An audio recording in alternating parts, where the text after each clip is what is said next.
सखर में रिपोर्ट करवाए Hafeez Lashari. Deputy commissioner Sukkur Nadir Shahzad Khan पारां एशियाई ज़रूरिया के सरकारी अघन ते अमल दरामद कराइण लाइ सखर शहर में दौरा किया विया। उन मौके ते असिस्टेंट कमिश्नर सखर सिटी सारा फराज मुख्तियार कर ॿिया लाॻापियल अमलदार पिणु मौजूद हुआ।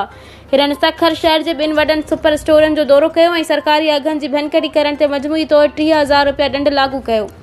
ते हूंदे भी सुपर स्टोरन ते ज़िले इंतजामिया की हिदायतुनि तहत अशियाए ज़रूरिया लाइ ख़ास काउंटर कायम किया विया हुआ, जिते गिह, ऑयल, चांवर, अटो, दालूं, मसाला ऐं शयूं सरकारी अघनि ते मौजूद हुयूं।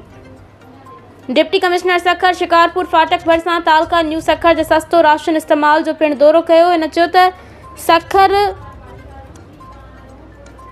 न्यू सखर जे मुख्तियारकार के हिदायत कई त सस्तो राशन स्टॉल की जाइ तब्दील करे उनके मेन रोड का मुनासिब फासले ते कायम किया वञे त जीअं मुमकिन रोड हादसनि खां बची सघिजे।